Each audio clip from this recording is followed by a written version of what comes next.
देशवासियों, मैं major general Satbir Singh, जो आपने पहले जंतर मंतर पे वन रैंक वन पेंशन की मूवमेंट के बारे में देखा होगा, आज मैं अपने देश के बारे में जो कोरोना वायरस की तबाही और ये महामारी जो पूरी दुनिया में फैल गई है, हमारे देश में भी बहुत प्रभावित हो गई। आज 1 लाख से ऊपर कोरोना पॉजिटिव पाए गए हैं। इलाज चल रहा है। 30-32 हजार लोग ठीक भी हो गए हैं, लेकिन इसका प्रभाव बढ़ता चला जा रहा है। साथियों, इससे सबसे बड़ी जो दुविधा आई मेडिकल को छोड़कर, वो थी हमारे माइग्रेंट वर्कर्स का मूवमेंट पूरे देश भर में, जो कि अनकंट्रोल्ड हुआ और हाफा दफड़ी में हुआ, और उससे बहुत सा नुकसान देश को हो गया।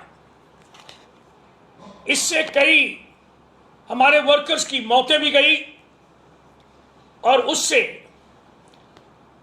जो बच्चे, बीवियां उनकी और वर्कर्स की, और वर्कर्स लाखों की तादाद में पूरे देश भर में हर स्टेट से अपने घरों के लिए पलायन कर गए। सड़कों के ऊपर वॉकिंग करके 200 से 600 किलोमीटर गर्मी में प्यास से भूखे।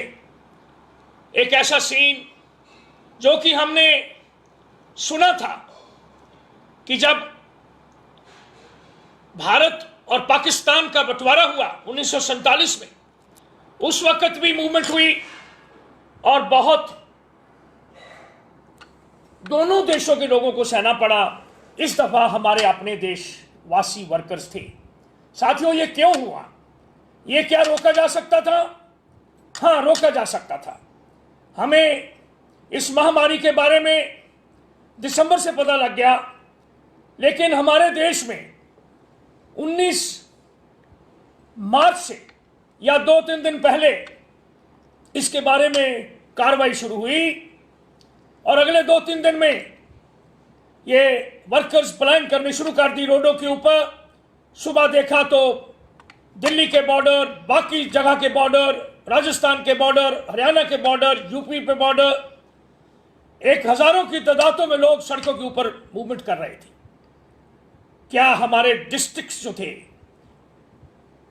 हमारे 667 डिस्ट्रिक्ट हैं, क्या उनके डिप्टी कमिश्नर साहबान और बाकी का सिविल एडमिनिस्ट्रेशन, जो हमारी पुलिस, मेडिकल, क्या उन्होंने पहले सोचा नहीं था कि ऐसे होगा? यह होने क्यों दिया? दूसरा, ऐसे लगता है कि डिस्ट्रिक्ट के अंदर जो क्राइसिस मैनेजमेंट और डिजास्टर मैनेजमेंट प्लान्स होती हैं,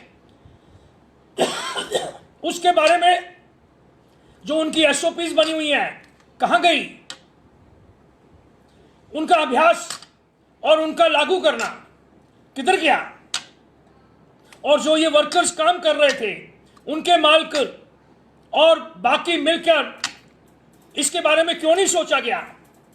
क्यों नहीं इससे पहले ही जो हमारे लेबर कैंप्स हर डिस्ट्रिक्ट में, हर सिटी में, हर जगह पे जहां हमारे लेबर्स थी, वहां पे एस्टेब्लिश होते, गवर्नमेंट के नीचे उसका परिविधान होता, और इस मूवमेंट को कंट्रोल किया जा सकता था।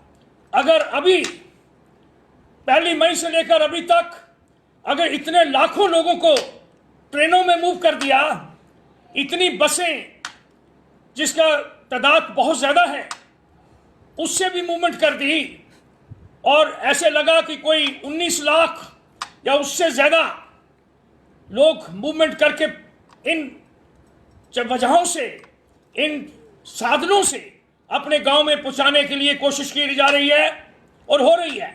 क्या ये पहले नहीं हो सकती थी? हो सकती थी। ये नहीं हुआ। इस कोविड के वॉर में ये हमारी सबसे ज्यादा कमी है। और क्या हम इसको दुरुस्त कर सकते हैं?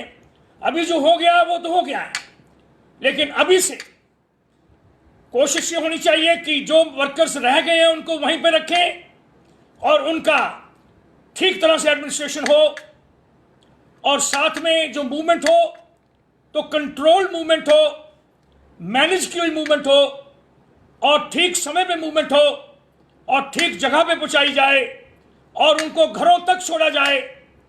जब भी वर्कर्स विलेजेस में वापस जाते हैं तो वहां के जो डिस्ट्रिक्ट एडमिनिस्ट्रेशन है उनको भी मेडिकल, उसमें कहां से उन्होंने अपने घरों में रहना है, इस सारों का प्राविधान ग्राउंड के ऊपर होना चाहिए।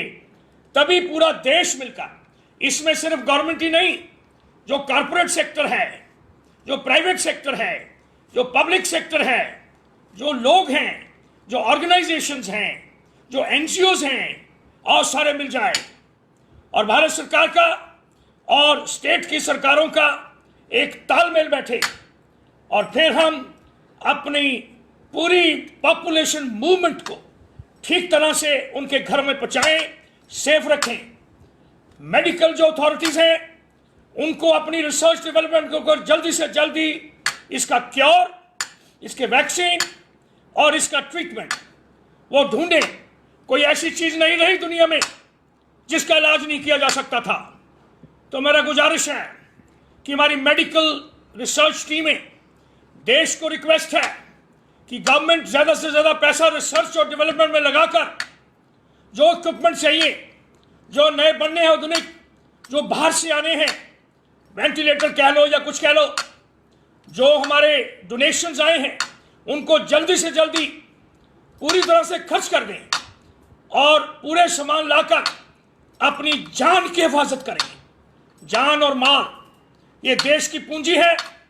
हमें पहले सबसे जानों को बचाना है, उनको स्वास्थ्य में रखना है, और फिर हम पूरे देशवासी मिलकर कह सकते हैं कि हमने जो वार ऑन कोरोना लगाई है उसमें हमने मिलकर यूनाइटेड एफर्ट करके, यूनाइटेड वॉर करके हमने जीत हासिल करी है। और फिर हम पूरा देश हर्षों से उस दिन को मनाएंगे जिस दिन हम कोरोना को अपने देश से भगा देंगे, और अब के बाद इसको फैलने ना दें। अपने वर्कर्स की, अपने लोगों की हम हिफाजत करें, उनको मूवमेंट करनी है तो कंट्रोल करें, हॉस्पिटल्स को खोलें। एक चीज और होनी चाहिए थी, एक सैनिक होने के नाते मैं ये कहूंगा कि ये समय था नेशनल इमरजेंसी, तो मिलिट्री को भी इसमें जरूर बुला लेना चाहिए था पहले ही। और पूरे देश में हमारी कितनी कैंटोनमेंटें हैं, कितने मिलिट्री स्टेशंस हैं, उनको ये कंट्रोल करने के लिए अगर मूवमेंट देते और उनकी जगहों को हॉस्पिटल्स बनाकर हम ठीक तरह से देखते, और ये जो कुछ नर्सेज, डॉक्टर्स के साथ जो वायलेंस हुआ है, दुर्भाग्य की बात है। अरे जिन्होंने आपको बचाव कर रहे हैं उन्हीं के ऊपर आप धावा बोल रहे हो, उनको कहीं जाके रहना पड़ा। हाँ, हमें मिलजुल के गुरुद्वारों ने जैसे लंगर किया पूरे देश भर में, पूरी दुनिया में, अच्छी बात है। हम सब पूरा देश मिलकर इस कार्रवाई को करें। और भारत एक बहुत बड़ा महान देश है और हमें फख्र है अपने देश के ऊपर, और मिलकर हम इस महामारी से रास्ता ढूंढें और जल्दी से जल्दी इस महामारी को अपने देश से भगा दें। भारत माता की जय, जय हिंद।